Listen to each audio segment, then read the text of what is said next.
ధరణి ఇది ఎప్పుడు మాట్లాడినా కూడా అతిపెద్ద సబ్జెక్ట్ అయిపోయింది. ఎందుకంటే ధరణి వచ్చిన తర్వాత భూ సమస్యలు చాలా మట్టుకి పెరిగిపోయాయి. ఇది చాలా రోజుల నుంచి మనం వింటున్నదే. అండ్ ధరణి వల్లే ఈ ప్రభుత్వం కూడా మారింది అనేది కూడా చాలామంది మాట్లాడుకుంటున్న అంశమే. సో దీనిపైనే ఫోకస్గా గవర్నమెంట్ అయితే ధరణి సమస్యల పరిష్కారం కోసం ఒక కమిటీని కూడా ఏర్పాటు చేసింది. ఫ్రీక్వెంట్గా కమిటీ మీటింగ్స్ కూడా అయ్యాయి. అండ్ మొన్న రీసెంట్లీ కూడా సీఎం రేవంత్ రెడ్డి కూడా ధరణి పైన సుదీర్ఘంగా అంటే టోటల్ డే మొత్తం ధరణి సమస్యల పరిష్కారానికి అసలు ఎట్లాంటి చర్యలు తీసుకోవాలి ఏంటి అనేది పూర్తిగా కమిటీ మెంబర్స్తోని మాట్లాడినటువంటి సిచ్యువేషన్. సో ఆ తర్వాత నిన్న ఒక డిసిషన్ వచ్చింది గవర్నమెంట్ నుంచి. అదేంటంటే ధరణి సమస్యల పరిష్కారం కోసం అయితే ఒక స్పెషల్ డ్రైవ్ నిర్వహించబోతున్నారు. అది కూడా మార్చి 1 నుంచి 9 వరకు, అంటే 9 రోజుల పాటు ధరణికి సంబంధించిన సమస్యలు, భూ సమస్యలు ఎవరికైతే ఉంటాయో వాళ్ళు వచ్చి వాళ్ళ పరిష్కారాలు కోసము వాళ్ళు ఎక్కడెక్కడ అంటే MRO office and tahsildar office, ఇట్లా కలెక్టర్, ఇట్లాంటి 3 చోట్ల వాళ్ళైతే పరిష్కారం కోసం వచ్చి అప్లై చేసుకోవచ్చు అని ప్రభుత్వం అయితే ఒక ఇనిషియేషన్ అయితే తీసుకుంది. ఇక మాట్లాడదాం. సో నిజంగానే మరి ధరణికి సంబంధించిన ఒక అడుగు, ఒక పాజిటివ్ అడుగు ముందుకు పడిందా ఏంటి ఒక్కసారి తెలుసుకునే ప్రయత్నం చేద్దాం. ఎందుకంటే ధరణి సమస్యలు ఎప్పుడు వచ్చినా సరే నేను గెస్ట్గా always advocate, high court advocate and even ఈ ధరణి సమస్యలపై ఎప్పటి నుంచో ఆయన అధ్యయనం చేశారు అండ్ పోరాటాలు కూడా చేస్తూనే ఉన్నారు. సాదిక్ అలీ సార్ని పట్టుకొచ్చిన ఒక్కసారి మాట్లాడదాం సార్తోని. ఇవాళ యాక్చువల్లీ ఎక్కడున్నామంటే అబ్దుల్లాపూర్ మెట్ తహసీల్దార్ కార్యాలయంకే వచ్చినాం. యాక్చువల్లీ ఇక్కడ ఎవరైనా వస్తారేమో అప్లికేషన్స్ తీసుకొని అన్నట్టుగా ఇక్కడికే వచ్చినాం. ఈయనే కూర్చున్నాం, మాట్లాడబోతున్నాం. ఒక్కసారి మాట్లాడే ప్రయత్నం చేద్దాం సార్తోని. సార్, ఒక ఇనిషియేషన్ అయితే తీసుకున్నట్టు కనిపిస్తోంది గవర్నమెంట్. ఓకే, ధరణికి సంబంధించి ఇంకెప్పుడు అని చాలా రోజుల నుంచి మాట్లాడుకుంటున్నాం. సరే, ఒక అడుగు అయితే ముందుకేసినట్టు అనిపించింది. సో మీకేమనిపించింది సార్? అంటే ఓకేనా గవర్నమెంట్ స్టెప్? ఇది మంచిదేనా? ఖచ్చితంగా అమ్మ, ఒక మంచి అడుగు పడింది. ఖచ్చితంగా దీన్ని ఆహ్వానించాల్సింది. ఒక మంచి అడుగు పడింది. ఎందుకంటే సమస్యల పరిష్కారం కొరకు ఎక్కడో దగ్గర ఏదో ఒకటి ప్రారంభం కావాల్సింది. ఎప్పుడు సమస్యల అధ్యయనం కాకుండా సమస్య పరిష్కారానికి ముందుకు కదలాల్సిన అవసరం. ఆ కదలడం అనేది, ఆ కదలిక అనేది ఈరోజు మరి మార్చి 1వ తారీఖు రోజు ప్రారంభమైంది. చాలా అంటే నిర్ణీత ప్రారంభమైంది. ఈరోజు 2వ తారీఖు శుభదాయకమే. అయితే మనము ఇక్కడ ఆలోచించాల్సిన అవసరం కూడా ఉంది. CCLA నుంచి ఒక 2 ముఖ్యమైన ఉత్తర్వులు మనకు కనిపిస్తున్నాయి. ఒకటేమో 1/2024 CCLA 1/2024 సర్క్యులర్ నెంబర్, ఇంకోటేమో 2/2024 అని 2 సర్క్యులర్లు CCLA నుంచి వచ్చాయి. దీంట్లో చాలా క్లియర్గా తహసీల్దార్ ఏం చేయాలి, RDO లెవెల్లో ఏం పరిష్కారం చేస్తారు, కలెక్టర్ లెవెల్లో పరిష్కార మార్గాలు ఏమున్నాయి, కలెక్టర్ ఏం చేస్తాడు, ఈ ముగ్గురికి కూడా అధికారాలు ఇస్తున్నాం. ఈ ముగ్గురు కూడా కూర్చునేసి ఈ ముగ్గురు 3 స్థాయిల లోపల పరిష్కారం చేయాలి. ఆ ముగ్గురికి కూడా ఈ అంశాలను మేము విభజించిస్తున్నాం. ఈ అంశాల మీద ఆల్రెడీ పెండింగ్లో ఉన్న దరఖాస్తులు, ఇక్కడ చాలా ముఖ్యమైన విషయం, ఆల్రెడీ పెండింగ్లో ఉన్న దరఖాస్తులు అంటే ఆ కంప్యూటర్లో మూలుగుతున్న దరఖాస్తులు 2.4 లక్షల దరఖాస్తులు అంటే 2,40,000 దరఖాస్తులు ఉన్నాయి. వాటన్నిటినీ అజ్జేయాలి అనేది. అంతేకాకుండా చాలా ఉన్నాయి, అవన్నీ కూడా ముందుకు కదులుతాయి. అయితే ఇప్పుడు ఈ దరఖాస్తులకు వాళ్ళు చాలా క్లియర్గా మార్గాలు చెప్పారు. ఆ క్లియర్ మార్గాల లోపల తహసీల్దార్ ఏం చేయాలి. అయితే ఇప్పుడు నేను ఎన్నో రోజుల నుంచి ఒక కోర్టు ఇంటిమేషన్ దరఖాస్తు పెట్టుకున్నా. ఏమని పెట్టుకున్నా, నాకు కోర్టు ఆర్డర్ వచ్చింది, ఈ కోర్టు ఆర్డర్ని మీరు కోర్టు ఆర్డర్ ప్రకారంగా నాకు భూమి మ్యూటేషన్ చేయండి. తహసీల్దార్ లెవెల్లో అది అయిపోతుంది. కోర్టు ఆర్డర్ను నేను ఆన్లైన్లోకి ఎక్కించిన, ఇక మళ్ళీ అడిగిండ మళ్ళీ పిలుస్తారు ఫోన్ చేసి పోతే మళ్ళీ నా దగ్గర ఉన్నటువంటి కాగితాలు, కోర్టు ఆర్డర్ కాగితాలు తీసుకుపోయి మళ్ళీ ఇస్తే చూసేసి నాకు అమ్మిన ఆయనకు కూడా ఇంతకుముందు పట్టా ఉండిన అవి చూసుకొని చేసేస్తాడు, తహసీల్దార్ చేసేస్తాడు. అట్లా కోర్టు ఆర్డర్ ద్వారా వచ్చేటువంటి దరఖాస్తులు కానివ్వండి, తర్వాత నిషేధిత జాబితాలో ఉన్నటువంటి భూముల జాబితా కానివ్వండి, లేదా కోర్టు కేసెస్ ఇంటిమేషన్స్గా ఉన్న దరఖాస్తులు కానివ్వండి. అయితే దీంట్లో మాత్రం అమ్మ ఇప్పుడు ఏం చేశారంటే తహసీల్దార్ మాత్రం ఇవి టకటక చేసేయచ్చు. తహసీల్దార్ ఏం చేయొచ్చు, ఇక్కడ తహసీల్దార్ లెవెల్లో చేసేటి ఏమున్నాయంటే ఈ వారసత్వ భూములు వారసత్వ భూములకు ఒకటి చేసుకోవచ్చు. తర్వాత ఈ స్పెషల్ పవర్ ఆఫ్ అటార్నరీ అవి కూడా చేసుకోవచ్చు. తర్వాత grievance of specific land matters అవి చేసుకోవచ్చు. తర్వాత ఈ ఖాతాలు కలపడం అవి తహసీల్దార్ చేసుకోవచ్చు అమ్మ. ఎట్లా చేయమని చెప్పిండ్రు తహసీల్దార్ని, అయ్యా నువ్వు ఇవైతే పెట్టుకో, ఏం చేయమంటే అన్ని దాంట్లో పెండింగ్ ఉన్న దరఖాస్తులన్నీ తీసుకో, ఇవి కలెక్టర్ పంపిస్తారు. ఇంతకుముందు కలెక్టర్ స్థాయిలోనే ఉండేవి కదా, ఆ దరఖాస్తులు అన్నీ తహసీల్దార్ పంపిస్తాడు. తహసీల్దార్ ఆ దాంట్లో ఉన్న ఫోన్ నెంబర్ల ప్రకారంగా వాళ్ళని పిలుచుకొని ఏమైనా అవసరమైతేనేమో కాగితాలు తీసుకొని, ఉన్న కాగితాలు ఉంటేనేమో సరిపోతాయి, లేకపోతే ఇంకా ఉన్న కాగితాలు ఇంకేమైనా కాగితాలు ఉంటే తీసుకురండి. ఆ కాగితాలు కూడా చూసుకొని తర్వాత అక్కడ ఉన్నటువంటి రికార్డు చూసుకొని, ఆ రికార్డు తర్వాత మోకా మీద ఏమైనా ఎంక్వైరీ ఉంటే అది కూడా చూసుకొని తొందరగా ఇవన్నీ పరిష్కారం చేయండి. చేసుకుంటూ ఒకవేళ కాదు అన్నారు అనుకోండి, నీకు కాదయ్యా, నీకు కాదు అనకుండా ఏపో నీకు కాదు అనకుండా ఎందుకు నీకు కాదో, ఎందుకు నీకు భూమికి అయితే లేదో, దాంట్లో ఉన్న లోపాలు ఏందో అది చెప్పడం, అవుతుందని చెప్పడం, కాకపోతే కాదు అని చెప్పుకుంటూ ఎందుకు అయితే లేదో దాంట్లో ఉన్న సమస్యను కూడా చెప్పమని చెప్పింది. ఇది తహసీల్దార్ కార్యాలయంలో ఇప్పుడు మనం కూర్చున్న ఈ అబ్దుల్లాపూర్ మెట్ మండలం కార్యాలయం, ఇది తహసీల్దార్ కార్యాలయం జరగాల్సింది. ఇక్కడ నుంచి ఆర్డీఓ కార్యాలయం. ఇంతకుముందు అయితే మనకు లేదమ్మా ధరణిలో ఆర్డీఓ విషయమే లేదు, ఆర్డీఓ సబ్జెక్టులు లేదు, ఆర్డీఓ ముచ్చటే లేదు. ఈ ఆర్డీఓ ముచ్చట లేకపోతే ఇప్పుడు ముచ్చట పెట్టింది ఆర్డీఓను. ఇన్ని రోజులు ఆర్డీఓలే మాకేంది ధరణిలో ఏమైతే మాకేంది అన్నారు. కానీ ఇప్పుడు ఈ సర్క్యులర్ ద్వారా ధరణిలో ఖచ్చితంగా ఆర్డీఓలు కూడా రావాల్సిందే. ఇక ఆర్డీఓలు ఏం చెప్తారు, నాలా అంటే ఈ వ్యవసాయ భూమి నుంచి వ్యవసాయ భూమిని మనము వ్యవసాయేతర భూమిగా మార్చుకుంటాం. వేరే ప్లాటింగో ఇండస్ట్రీనో ఇంకేదో పెట్టుకోవాలి, లేకపోతే వీళ్ళు రియల్ ఎస్టేట్ వాళ్ళు ప్లాట్లు అమ్ముడో వాటి చేసుకోవాలంటే వ్యవసాయ భూమి నుంచి వ్యవసాయేతర భూమిగా మార్చుకోవాలంటే పట్టాదారు పాస్బుక్ లేకపోతే వాళ్ళకి, నాకు పట్టాదారు పాస్బుక్ లేదు, నాకు ఓన్లీ అది మాత్రమే ఉంది, ఏది కాగితాలు మాత్రమే ఉన్నాయి అనుకోండి, ఆ కాగితాల గురించి పోవచ్చు. ఇంకో రెండో ముఖ్యమైన విషయం ఏం చేయొచ్చు, కోర్టు ఇంటిమేషన్స్ అమ్మ. కోర్టు నుంచి వచ్చిన, ఇంతకుముందు మనం అనుకోలేదా, కోర్టు నుంచి వచ్చిన దరఖాస్తులను కూడా ఆర్డీఓనే చేస్తాడు. కోర్టులో నాకు పరిష్కారం అయింది, కోర్టులో నేను ఆన్లైన్లో పెట్టుకున్నా కదా, అవి కూడా ఆర్డీఓనే చేస్తాడు, అవి కూడా ఆర్డీఓ దగ్గరికి పోతాయి. తర్వాత ప్రవాస భారతీయులు ఉన్నారు కదా, అంటే ఎన్ఆర్ఐలు, వాళ్ళు భూములు కొన్నారు కదా, వాళ్ళవన్నీ కూడా ఆర్డీఓనే చూస్తాడు. తర్వాత ఇంకా పాస్బుక్ల డేటా కరెక్షన్ కానీ ఇవన్నీ చూస్తారు. మరి ఆర్డీఓ ఎట్లా చేయాలి, ఈయనంటేనేమో ఈయన కింద వీఆర్ఓలు ఉంటారు, వీళ్ళందరూ ఉంటారు. మరి ఆర్డీఓ ఏం చేయాలి, ఆర్డీఓ తహసీల్దార్కి చెప్తాడు. ఈయన దగ్గర 2-3 టీములు ఉంటాయి ఈ తహసీల్దార్ దగ్గర, ఈ 2-3 టీంలకు ఆర్డీఓ చెప్తాడు, తహసీల్దార్ సాబ్ నువ్వు ఇవి చూడు, ఈ కాగితాలన్నింటికి దీనికి అసలు మీ దగ్గర ఉన్న ఊరిలో ఏం జరుగుతుంది, దీనికి సంబంధించిన దరఖాస్తు సంబంధించిన రిపోర్ట్ ఇవ్వమంటాడు. ఆయన రిపోర్ట్ ఇచ్చినాక ఆయన కూడా కార్యాలయంలో చూస్తాడు, ఆయన కూడా ఉన్నటువంటి కాగితాలను తీసుకుంటాడు. ఆర్డీఓ కూడా కాగితాలను చూసుకొని ఆయనకు ఉన్నటువంటి ఇది, తర్వాత తహసీల్దార్ రిపోర్టు ఇవన్నీ పెట్టుకొని ఇది కూడా అయితేనేమో అవుతుందని చెప్తాడు. ఇక కాలేదనుకోండి, ఇది కాదయ్యా, ఇది కాదు అన్నాను అనుకోండి, ఇది కాదు పో అనకుండా ఇది ఎందుకు అయితే లేదు, ఇది కాకపోవడానికి కారణం ఏంది, ఇది మేము ఎందుకు నీకు భూమి చేయలేకపోతున్నాం, ఈ దరఖాస్తును మేము ఎందుకు తిరస్కరిస్తున్నాం అంటే, ఇంతకుముందు ఏం చేసేదంటే ఈ ధనిలా తిరస్కరించడం అయినది, అరే ఎందుకు ఏం సంగతి ఈయనకేం తెలియదు, తిరస్కారం అయింది, రిజెక్షన్ చేసేది. అట్లా కాకుండా సూటబుల్గా ఇక్కడ ఏమన్నా అంటే RDO must give the suitable reason for rejection. మంచి రిజెక్షన్ అంటే ఇది దీంట్లో లేదా అనేది, నీకు పానీలో ఒత్తలేదయా, నువ్వు అక్కడ లేవయ్యా, ఇక్కడ లేవయ్యా అని చెప్తే ఆయన మళ్ళీ దాన్ని కోర్టు పోతాడా, హైకోర్టు పోతాడా, ఏం పోతారు కానీ తెలుస్తుంది. ఇది మంచి ఉద్దేశమేనమ్మా. తర్వాత ఇది కలెక్టర్ లెవెల్, ఇక ఆర్డీఓ లెవెల్ గివే అవుతాయి. ఇక కలెక్టర్ లెవెల్ ఏమవుతాయి, కలెక్టర్ ఆఫీసుల లెవెల్. ఇంతకుముందు అన్ని కలెక్టర్ లెవెలే ఉండే, మొత్తం అన్ని ఎప్పుడు పోయినా కలెక్టర్కే పోవాలి.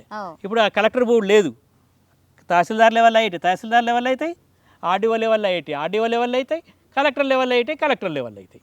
ఈ 3 లెవెల్లల్లో అవుతాయి. ఇప్పుడు ఈ 3 లెవెల్లో అవుతాయి కాబట్టి ఇక కలెక్టర్ లెవెల్లో ఏం చేస్తారంటే అన్నీ కూడా ఈ TM3 అప్లికేషన్స్ మ్యూటేషన్, ఈ TM3లో అప్లికేషన్ ఫర్ మ్యూటేషన్ అంటే మనము ఏదైతే చేసుకున్నామో భూమి అప్రూవల్ చేసుకుంటామో అవన్నీ కూడా. తర్వాత ఈ అసైన్ ల్యాండ్లో వారసత్వ భూములు ఉంటాయి కదా, అంటే మా నాయనకు అసైన్ చేసిండు అనుకో, మా నాయనకు అసైన్ చేస్తే మా నాయన నాకు చేస్తాడు, నాకు, మా అక్కకు, మా తమ్మునికి, మా ఇంట్లో ఉన్న వాళ్ళందరికీ కూడా చేసేది కూడా కలెక్టర్ చేస్తాడు. అయితే ఫైనల్ అప్రూవల్ ఈయనే ఇస్తాడు. తర్వాత ప్రొహిబిటెడ్ లిస్ట్, నిషేధిత జాబితా ఉన్నది కదా, అంటే ఈ నిషేధిత జాబితా అంటే ఏ భూములు అయితే వద్దనుకుంటారో, ఈ భూములను రిజిస్ట్రేషన్ చేయడానికి వీలు లేదు అనేవి నిషేధిత జాబితా. ఈ భూములు కోర్టులో కేసులు ఉన్నాయి, ఈ భూములు అసైన్ ల్యాండ్లో ఉన్నాయి, ఈ భూములు వక్ఫ్ బోర్డులలో ఉన్నాయి, ఈ భూములు కోర్టు కేసులలో ఉన్నాయి, ఈ భూములు వివాదంలో ఉన్నాయి, ఈ భూములు వేరే విషయాలలో ఉన్నాయని కొన్ని విషయాలు అప్పుడు ఏంటంటే వీటిని రిజిస్ట్రేషన్ చేయజాలమని చెప్పినాయి అన్నట్టు. వాటికి సంబంధించి కూడా కలెక్టర్ చూసుకుంటాడు. ఇవన్నీ కూడా కలెక్టర్ ఏం చేస్తాడు, ముందుగా ఆర్డీఓకి చెప్తాడు. ఏమైనా ఆర్డీఓ నాకు ఈ దరఖాస్తు వచ్చిన ఆర్డీఓ తర్వాత తహసీల్దార్ కిందికి ఇద్దరికి రాసి ఇద్దరితో చేసుకొని ఈ పని అంతా పూర్తి చేస్తాడు. ఇది మార్చి 1వ తారీఖు నుంచి 9వ తారీఖు వరకు ఈ మొత్తం చూసడం మొదలవుతుంది. అంటే ఇవాళ 2వ తారీఖు, రేపు ఎట్లాగో ఆదివారం ఉంటుంది, 3వ తారీఖు ఏం నడవదు, ఇక 4వ తారీఖు నుండి జోరు అందుకుంటుంది. ఇక అయితే ఇక్కడ చిన్న విషయం చెప్పాలమ్మా. అయితే ఏదైనా ఒకటి చేసే ముందుగా జోరు అందుకోవాలంటే ముందుగానే చెప్పాలి. కానీ ఇవి డైరెక్ట్గా రేపే చేయమని ఇవ్వాలనే వచ్చినాయి ఉత్తర్వులు. వచ్చేసరికి ఇప్పుడు ఇక్కడ మనం ఎంఆర్ఓ కార్యాలయానికి వచ్చినాయి. ఇక్కడ తహసీల్దార్ లేడు, ఏదో కలెక్టరేట్ ఆఫీసు పోయిండు. ఇప్పుడు వస్తూనే ఉంటారు కదా. ఇక మరి సోమవారం నుంచి అయితే మరి ఊపు అందుకుంటాయి, సోమవారం నుంచి ఇవన్నీ అవుతాయి. అయితే ఇప్పుడు ఇంకోటి ఏంటంటే ఇవి కొత్త దరఖాస్తులు కాదు కదా, పాత దరఖాస్తు. ఇంకొక ముఖ్యమైన విషయం కూడా తెలవాలమ్మా. ఇప్పుడు ఒకవేళ రిజెక్షన్ అవుతుంది అంటే ఇక్కడ కూడా ఇక నీది కాదు పో అని చెప్తారు.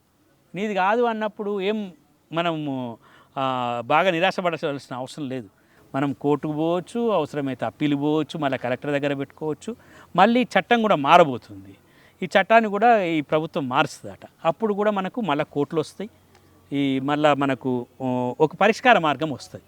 అంటే ప్రభుత్వము ఇప్పుడు ఇవన్నీ చూస్తుంటే ఒకటి అయితే అనిపిస్తుంది అమ్మ, ప్రభుత్వం అయితే ఏదో కదిలించాలి, వీటిని అయితే కదిలించాలి, రైతులకు చేయాలని. ఈ మధ్య కాలంలో మనకు పార్లమెంట్ ఎలక్షన్లు కూడా వచ్చేటట్టున్నాయి. ఇక వస్తాయి కాబట్టి అప్పుడు కొద్దిగా ఆగుతుంది. తర్వాత మళ్ళీ ఈ ధరణి విషయంలో మాత్రం ఊపు అందుకొని సమస్యలను పరిష్కారం చేసుకోవడానికి మాత్రం ఒక మార్గం మాత్రం కనబడుతుంది. అయితే ఇక్కడ మనం మాట్లాడుకోవాల్సిన విషయం ఒకటి ఉందమ్మా. ఏంటి మరి ఈ సమస్యల్ని పరిష్కారం చేసుకోవడానికి నేను దరఖాస్తు ఇచ్చిన, నా దరఖాస్తు ఏమైంది అని ఎవరైతే ధరణి లోపల దరఖాస్తు ఇచ్చిన వాళ్ళు ఉంటారో వాళ్ళు చక్కగా అప్పుడు ఆన్లైన్లో చేసుకున్నటువంటి ఒక కాగితం ఉంటుంది. ఆ కాగితం పట్టుకోవాలి. ఆ కాగితం పట్టుకొని ఆ కాగితంలో నెంబర్ కూడా ఉంటుంది. ఇది మీ సో అండ్ సో దరఖాస్తు, మీది సో అండ్ సో దరఖాస్తు ప్రకారంగా చేసినామనే నెంబర్ కూడా ఉంటుంది. ఆ నెంబర్ తీసుకున్నప్పుడు ఏం చేయాలి, అక్కడ రావాలి, తహసీల్దార్ ఇట్లాంటి కార్యాలయాలకి రావాలి. వచ్చి ఇంకోటి ఆన్లైన్లో కూడా ఆ నెంబర్ చూసుకొని ఇక్కడ తహసీల్దార్ కార్యాలయానికి వచ్చి అయ్యా ఇది మాకు దీనికి సంబంధించింది అంటే ఇక్కడ వీళ్ళకి చెప్తారు. లేకపోతే మీరు ఆర్డీఓ ఆఫీస్ దగ్గర ఉంటే ఆర్డీఓ ఆఫీస్కి వెళ్ళొచ్చు, కలెక్టర్ ఆఫీస్ ఉంటే కలెక్టర్ ఆఫీస్ కూడా, ఏది దగ్గర ఉంటే అది దగ్గర పోవచ్చు. పోతే మీరు ఆ కాగితం మాత్రం పట్టుకొని పోవాలి. ఆ కాగితము లేకపోతే మీకు మెసేజ్ కూడా వచ్చి ఉంటుంది, నీ పేరు మీద ఇట్లా ఒకటి CCLA నుంచి నీకు పెట్టుకున్నామని ఒక మెసేజ్లు కూడా ఇచ్చిండ్రు. అప్పుడు ఆ మెసేజ్ కాగితము చేసిన కాగితము అవన్నీ ఉన్నాయి. అవి పట్టుకొని మీరు ఆ ఆఫీస్కి పోవాలి. పోయిన తర్వాత మీరు అక్కడ పోయినాక ఏం చేస్తారు, చూస్తారు, అయ్యా ఇది ఇక్కడ దరఖాస్తు కాదు, ఇది MRO లెవెల్లో అయ్యే దరఖాస్తు కాదు, ఇది ఆర్డీఓ లెవెల్లో అవుతుంది. అంటే అన్నీ కూడా ఇక్కడికి వస్తాయి కదా సార్, మరి ఇక్కడ అయిపోతుందా, ఇక్కడ తహసీల్దార్తో అయిపోతుందా అని అడగాలి. అక్కడ కాకపోతే మనం ఆర్డీఓ కార్యాలయం పోవచ్చు, లేకపోతే కలెక్టర్ కార్యాలయం. సార్ 3 చోట్ల ఎందుకు ఇచ్చిర్రు అసలు? అన్ని కలిసి మళ్ళీ తహసీల్దార్ కాడనే కదా, ఇక్కడనే అవుతుంది. వీళ్ళు పోవాలని అనలే. ఇప్పుడు నేను దరఖాస్తుదారిని పోమని అంటలేరు. నువ్వు ఎక్కడనో అక్కడనే కూర్చో, నీకే వస్తుంది మెసేజ్. కాకపోతే నీకు ఒకటి ఫోన్ వస్తుంది, ఏమని, నువ్వు అన్ని పెట్టలేదు అనుకో. ఇప్పుడు ఆన్లైన్లో గిన్ని పేపర్లు ఉన్నాయి, గిన్ని పేపర్లు ఆన్లైన్లో ఎక్కాయి కదా. ఆన్లైన్లో ఎక్కాలంటే 2 పేపర్లే కావాలి, 2 పేపర్లు అయితేనే ఆన్లైన్లో ఎక్కుతాయి. మిగతా పేపర్లు ఎక్కలేదు, వాళ్ళు ఎట్లా డిసైడ్ చేస్తారు? అందుకోసం ఫోన్ వస్తుంది. ఏమని వస్తుంది, మరి నువ్వు మిగతా పేపర్లు అన్ని కాగితాలు పట్టుకొస్తే ఇక్కడ తహసీల్దార్ ఇక్కడనే పిలుస్తారు, ఇక్కడనే పిలిచి ఇక్కడనే తీసుకుంటారు. ఎక్కడ పిలిచినా కూడా మనకు పిలుచుడు ఏమున్నదమ్మా, ఏ కార్యాలయం పిలిచినా పోతాం, మన సమస్య కాబట్టి. కానీ పిలుపు రావాలి కదా, మనకు నీది ఉన్నది అంటే పిలిపోతే పోతాం. మనం అప్పుడు అన్ని కాగితాలు పెట్టలే కదా, అన్ని కాగితాలు పెట్టిన వాళ్ళు ఆ కాగితాలు పెట్టిన వాళ్ళు కూడా ఇప్పుడు మళ్ళీ కాగితాలు ఇచ్చుకునేది ఉంది. ఆ కాగితాలు తీసుకుంటారు కాబట్టి అవుతుంది. ఇప్పుడు ఈ వీడియో చూసిన వాళ్ళు ఎవరికైనా సరే సార్, ఇప్పుడు నాకు సమస్య ఉంది, నేను ధరణి సమస్య ఆల్రెడీ నేను పెట్టినా, నాకు మీరు అన్నట్టుగా ఒక స్లిప్ వచ్చింది, ఇప్పుడు వాళ్ళు ఏం చేయాలి? తహసీల్దార్ కార్యాలయంకి ఏమేమి తీసుకొని రావాలా? అట్లా ఏం లేదమ్మా, ఏం తీసుకుపోవడం ఏం లేదు. ఎందుకంటే నువ్వు ఆల్రెడీ పెట్టినే ఉంటాయి దాంట్లో కాగితాలు. వచ్చి మన దగ్గర ఉన్న కాగితాలు అయితే ఉంటాయి కదా, మన దగ్గర ఉన్న కాగితాలు మంచిగా సంచిలో పెట్టుకోవాలి. ఒక జిరాక్స్ సెట్ మంచిగా సంచిలో పెట్టుకోవాలి. ఈ 2 ఒరిజినల్ కాగితాలు, జిరాక్స్ సెట్ కాగితాలు పెట్టుకొని మనం తహసీల్దార్ కార్యాలయానికి వచ్చి కాగితం చూపించాలి. అయ్యా నేను అప్పుడు పెట్టుకున్న కాగితం ఇది, ఈ కాగితం అప్పుడు పెట్టుకున్న కాగితం ఇది అని కాగితం చూపిస్తాం. కాగితం చూపిస్తే అవునయా నీది దరఖాస్తున్నది, అయితే ఏంది అంటే సార్ నేను అప్పుడు ఇచ్చిన కాగితాలు అన్నీ ఉన్నాయా లేవా తెలుసుకుందాం అంటే వాళ్ళు టైప్ కొడతారు. కొట్టి లేవయ్యా నీ 2-3 కాగితాలు లేవంటే ఆ జిరాక్స్ సెట్ ఉండదు కదా మన సంచిలో పెట్టుకునేది, ఆ జిరాక్స్ సెట్ వాళ్ళకి ఇవ్వాలి. ఇస్తే వాళ్ళు తీసుకుంటారు. తీసుకున్నాక 7 రోజులు 10 రోజులకు మళ్ళీ మనకు మెసేజ్ వస్తుంది, నీది పరిష్కారం అయిందా లేదా, నీది పరిష్కారం కాలేదు. కాకపోతే ఏదో పరిష్కారం కాలేదని చెప్పరు, అట్లా కాకుండా నీది పరిష్కారం అయింది, నీదేమో ఎక్కిచ్చిండ్రు భూమిలోకి, నీది పరిష్కారం కాలేదు. నీది పరిష్కారం కాలేదు కాబట్టి ఇగో దీని కారణాల వల్ల ఈ భూమిలో నీకు పానీలో పేరు లేదు, నీకు అమ్మినోనికి అసలు టైటిల్ లేదు, అవి మాకు భూమిలో మాకు కనిపిస్తలేవు మాకు, అందుకోసమని నీకు ఈ భూమి మ్యూటేషన్ చేయడానికి మాకు వీలైతలేదు. లేకపోతే ఈ భూమికి మేము విరాసత్ చేయడానికి నీ కుటుంబ సభ్యులందరి పేర్లల్లో నీ పేరు లేదు కాబట్టి నీకు విరాసత్ మేము చేయలేము అని వాళ్ళు రాస్తారు. రాస్తే మనం పోయి ఒకవేళ పేరు ఉన్నదా లేదా చెక్ చేసుకోవాలి. చెక్ చేసుకొని మళ్ళీ కాకపోతే మళ్ళీ పోవచ్చు. ఇట్లా ఒక్కసారి రిజెక్షన్ అయిందనుకోండి, ఇక మొత్తం అయిపోయినట్టు కాదు. నీకు కాలేదు అంటే దేనికి కాలేదో చెప్తారు కదా, మళ్ళీ అది కాగితం నీ దగ్గర ఉన్నదనుకో మళ్ళీ పెట్టి మళ్ళీ చేసుకో. ఎప్పుడు చేసుకోమంటారు? ఇప్పుడు 10 రోజులు అయితే సార్ 9 రోజులు అయింది, అలా కాగితాలు తీసుకొని ఎంక్వైరీ చేసి రాసి పంపించేసరికి టైం అయిపోతుంది సార్. మరి ఇప్పుడు ఒకటేసారి ఇప్పుడు 9 రోజులు పెడితే ఏడ సరిపోతుంది సార్? 2.40 లక్షల. మరి ఇట్లా 9-10 రోజులకే ఒక్కసారి మళ్ళీ ఇంకో రౌండ్ పెడితే పెడతారు. అట్లా ఏం లేదు. ఇప్పుడు మీరు అనుకున్నట్టు ఇప్పుడు ఎలక్షన్లు వస్తానే కదా, కొద్దిగానైనా కదిలించాలి ధరని అనుకున్నారు వాళ్ళు. కొద్ది దరఖాస్తులను కదిలిద్దాం, అసలు ఎన్నునే తెలుస్తుంది, కొద్ది అనుభవం కూడా వస్తుంది. మళ్ళీ రేపు చట్టం చేయాలనుకున్నప్పుడు వీళ్ళు ఏం చెప్తారు, ప్రజలు ఏమనుకుంటారు, ప్రజల లోపల సమస్యలు ఏంటివో కూడా తెలుస్తుంది. ఇది మంచి పద్ధతి. ఇది అయితే అంటే ఒకటే దగ్గర కదలాలి కదా ఎక్కడైనా. ఇప్పుడు రేపైనా మళ్ళీ 2 నెలలకైనా మళ్ళీ మార్పు చేయాల్సిందే. మళ్ళీ ఈ సమస్యలు ఉంటాయి కాబట్టి ఇప్పుడు ఈ 9 రోజులలో అయిపోగానే 9 రోజులకు అయిపోదు. ఇది 9 రోజులు అయిపోతే ఇక కథం నీ భూమి పోయినట్టు కాదు, మళ్ళీ ఉంటుంది. మళ్ళీ ఇంకో రౌండ్ పెడతారు. అవసరమైతే మనమందరం ఇంకా ప్రభుత్వాన్ని అడగాలి, 3-4 రౌండ్లైనా పెడతారు. ఈ పరిష్కారం అయ్యే వరకు రౌండ్లు జరగాల్సిందే. కాదు మీరు అనేది నిజం. ఈ 7 రోజులలో మాత్రం 9 రోజులలో మొత్తం ధరణి మొత్తం చక్కగా కాదు. ఇది చక్కగా ధరణి కాదు. ఇది కూకటి వేలతోటి పీకి పారేసేయాల్సిన ధరణి ఇది. అయితే ఒక్కొక్క స్టెప్ వేయాలి. ముందుగా ఇవైతే మామూలు దరఖాస్తులు. ఇవి అసలు దరఖాస్తులు, చట్టంతో ఉన్న దరఖాస్తులు వేరే ఉన్నాయి. అవి ఆ చట్టం మార్పు చేస్తేనే ఆ దరఖాస్తులు అయితే అవి చట్టం మార్పు చేయాలి. అయితే ఈ దరఖాస్తులు కూడా ఇప్పుడు నేను నీది కాదు పో అనగానే మొత్తం ఏం పోదు, మళ్ళీ పెట్టుకోవడానికి అవకాశం దొరుకుతుంది. ఇప్పుడు నేను నా కుటుంబ సభ్యుల పేర్లో నా పేరు లేదు, లేకపోతే మా చెల్లె పేరు మా అక్క పేరు లేదు, లేకపోతే మా అక్క పేరు చెల్లె పేరు వాళ్ళ దాంట్లో రాయలేదు, మా అఫిడవిట్ల లోపల సిగ్నేచర్ చేయలేదు, అవన్నీ కూడా రిజెక్షన్ అయినాక మళ్ళీ అన్ని కంప్లీట్ చేసుకొని మళ్ళీ పెట్టుకోవాలి. అంటే ఇదేమి అయిపోయింది ఇక 9వ తారీఖు తర్వాత ఇక మీకు ఏమి ఇయ్యరు అన్నది కాదు. నీ భూమి ఎక్కడి పోదు. అది నీ భూమి అయితే నీకు ఉంటుంది, నీ భూమి ఎక్కడి పోదు. ఈ 9 రోజులల్లో నీది రిజెక్షన్ అయిందంటే కాదు. అది నీకు ముందుగానే ఒకటి విషయం తెలియజేస్తుండ్రు. నువ్వు ఇట్లా దరఖాస్తు చేసినావు, దరఖాస్తుకు నీకు పరిష్కార మార్గం చెప్తుంది. మళ్ళీ పెట్టుకోవచ్చు, మళ్ళీ చేయొచ్చు. ఇంకో చాలా ముఖ్యమైన విషయం ఉందమ్మా ఇక్కడ. అయితే ఇప్పుడు కదిలించకుండా అట్లనే కంప్యూటర్లో పెట్టుకున్నాం అనుకో, మురిగిపోతున్నాయి. అవి వస్తానే దాంట్లో పడతానే కంప్యూటర్లో పడతా అంటే అవి పెరుగుతున్నాయి కానీ సమస్యలు తగ్గుతలేవు. వాటిని ముందుగా బయటికి తీసుకురావాలంటే ఒక కలెక్టర్కే ఉండే ఇంతకుముందు. ఆ కలెక్టర్ చేయబెడితేనే అయ్యేది. ఇప్పుడు ఏంది, ఇప్పుడు ముగ్గురికి ఇచ్చిండ్రు. తహసీల్దార్ చేయబెట్టవచ్చు, దాంట్లో తహసీల్దార్ కాకపోతే తహసీల్దార్ కొన్ని విషయాలు, తర్వాత మన ఆర్డీఓకు కొన్ని విషయాలు, మళ్ళీ కలెక్టర్కి కొన్ని విషయాలు ఉన్నాయి. కాబట్టి ఈ 3 విషయాలు ఉన్నాయి కాబట్టి ఇక్కడ మనకు వేగం పెరుగుతుంది. ఇప్పుడు 3 బాధ్యులు అవుతారు.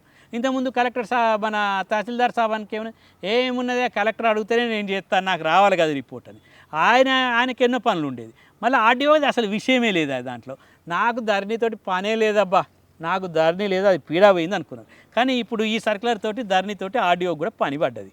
ఆర్డీఓ కూడా పని చేయాల్సిందే, కోర్టు ఇంటిమేషన్స్ చేయాలి. ఆర్డీఓ చేసేవి చాలా ఉన్నాయి.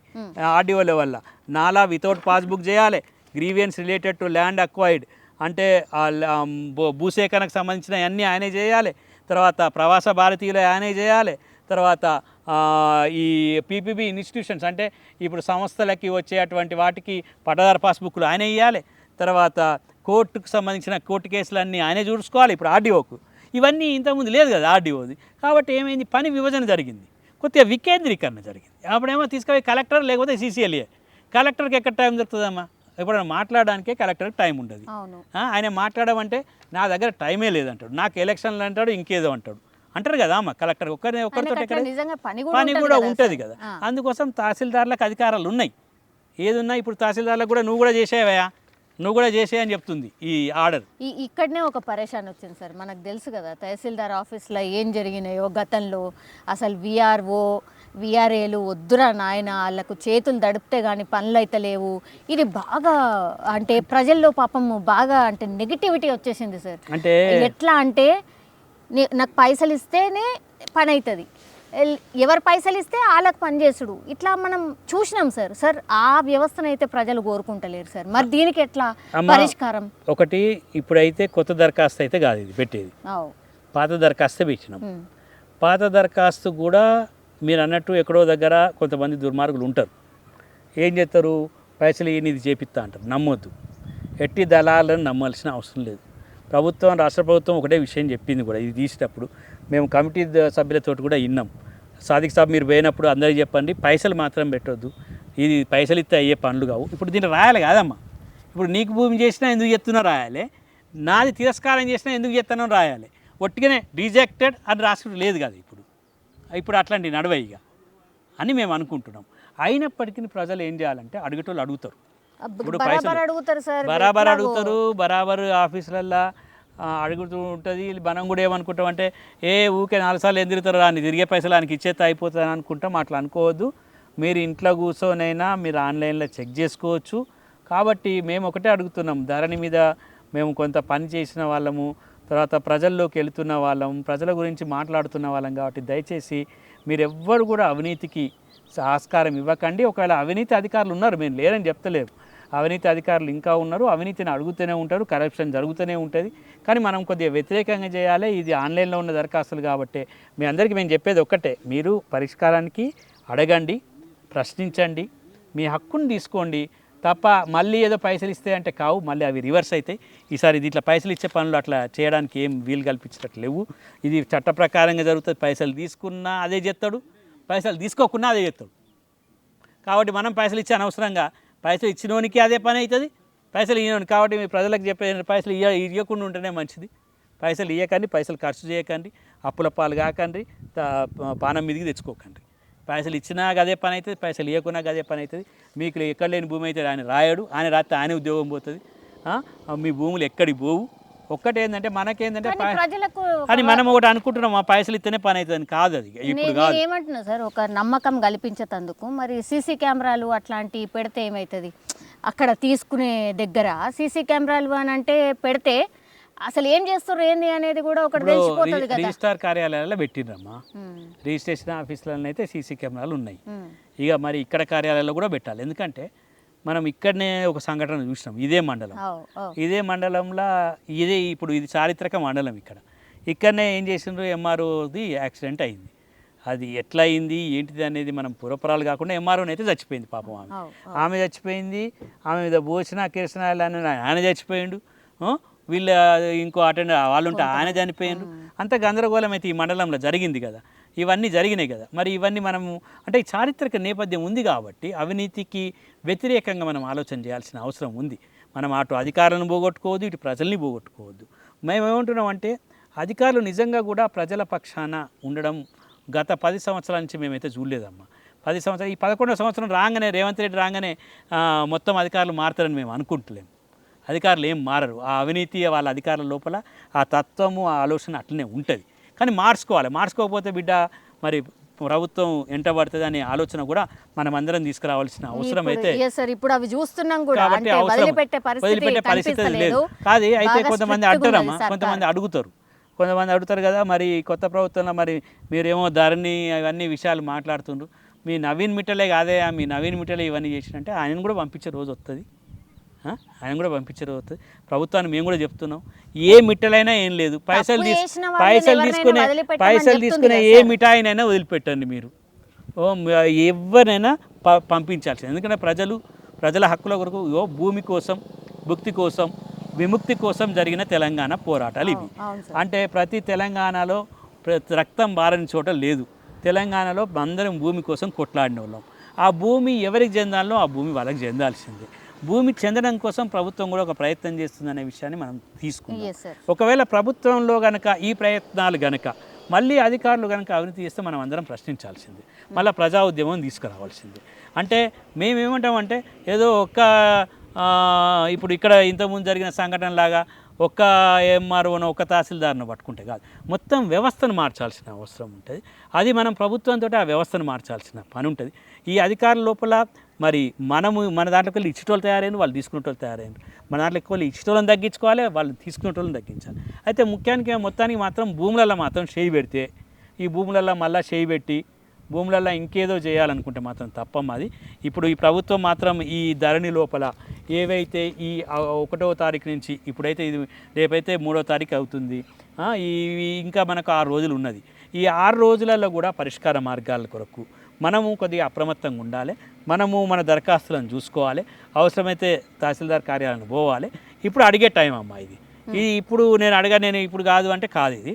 ఇప్పుడు మన తహసీల్దార్ కార్యాలయం కాగితం ఉన్నది కదా మన దగ్గర, ఆ చిట్టి కాగితం పట్టుకొని కూర్చొని మనం పని చేయించుకోవాలి. ఈ 6 రోజులు మనం కష్టపడైనా కూడా మన భూములు మనం చేత చిక్కించుకోవాలి. ఆ చేత చిక్కించుకోవడానికి మనకు ఇప్పుడు ఈ రాష్ట్ర ప్రభుత్వం కూడా ఈ స్పెషల్ డ్రైవ్ అని, లేకపోతే ధరణి దరఖాస్తులకు మోక్షం చేస్తామని అంటుండ్రు కదా, ఈ మోక్షం చేయడానికి మనం ఒక ప్రయత్నం చేయాల్సిన అవసరం కూడా ఉందా? Yes sir. ఇప్పుడు కమిటీ చాలా టైమ్స్ కూర్చుంది సార్. ఇప్పుడు అంటే తాత్కాలికంగా ఒక రిలీఫ్ అనుకోండి, కానీ మొత్తంగా భూమాత తీసుకొద్దామని ఒక ప్రయత్నం జరుగుతోంది. కాబట్టి ఇది అయిన తర్వాత భూమాత అనేది టేకప్ చేయడం ఒక పెద్ద సబ్జెక్టు, మొత్తం అంతా ఇంకోసారి సర్వే చేయాలి అని అంటున్నారు. అవునమ్మా. సో ఇవి sir it's a continuation process లెక్క కనిపిస్తుంది. స్పెషల్ డ్రైవ్ 9 రోజులు ఇది నిరంతర ప్రక్రియ. ఎగ్జాక్ట్లీ సార్, నిరంతర ప్రక్రియ. సో అదంతా జరిగేంత వరకు మరి ఇది కొనసాగించే ఛాన్స్ ఎంత వరకు కనిపిస్తుంది?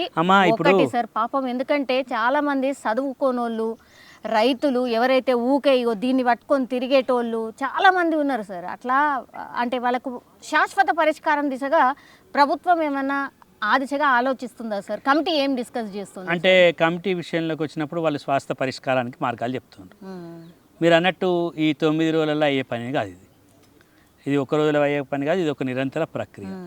భూమి ఉన్నప్పుడు భూమితో పాటు సమస్యలు ఉంటాయి. భూమి సమస్యలు ఉంటాయి. భూమి సమస్యలు లేకుండా ఎవరు చేయలేరు. కానీ భూ సమస్యల కొరకు మనము అదే పనిగా వ్యవసాయాన్ని వదిలిపెట్టి, మన వృత్తిని వదిలిపెట్టి, మన భూమిని వదిలిపెట్టి, మన భూమి ఇంకెవడో తీసుకుపోయి మన భూమి ఇంకోని పేరు మీదనే ఉంటే వానికి రైతు బంధు వచ్చి ఇవన్నీ దాన్ని చేపట్టే వచ్చినాయి. ఇట్లా కాకుండా అమ్మా మొత్తం చట్టంలో మార్పులు చేయాలి. అంటే పాత చట్టాన్ని ఊడబీకి ఇది వచ్చింది 2020 అమ్మ. 4 సంవత్సరాల్లో మొత్తం విధ్వంసమైంది భూ రికార్డులు. భూమికి సంబంధించిన రికార్డులే లేకుండా చేసిండ్రు. 2011 నుంచి ఎక్కడైనా పానీ దొరుకుతుందా అంటే అవన్నీ ఆన్లైన్లో పోయినాయి, నీకెక్కడ పాన్లే అంటుండ్రు ఇక్కడ. కాబట్టి అవన్నీ మళ్ళీ తీసుకురావాల్సిన అవసరం ఉంది. పానీలు అన్నీ పెట్టి మొత్తం మళ్ళీ ఒక వ్యవస్థను మళ్ళీ పునర్నిర్మాణం చేయాలి. దీనికి కొంత టైం అయితే మీరు అన్నట్టు పడుతుంది. ఇంత తొందరగా చేయలేము. ఇప్పుడు మనకు పార్లమెంట్ ఎన్నికలు వస్తుంది. ఇది పార్లమెంట్ ఎన్నికల ప్రక్రియ మొదలైంది. కాబట్టి ఈ 9 రోజుల్లో కొంత నేర్చుకుంటాం. ఇప్పుడు అటు కమిటీ కానివ్వండి, ధరణి కమిటీ కానివ్వండి, ఇటు రాష్ట్ర ప్రభుత్వం కానీ, ముఖ్యమంత్రి గారు చాలా ఇంట్రెస్ట్గా ఉన్నట్టుగా అనిపిస్తుంది. అయితే దాంతో మనకేమవుతుంది, కొంత మనకు ఫీడ్బ్యాక్ వస్తుంది, కొంత ఆలోచనలు వస్తాయి.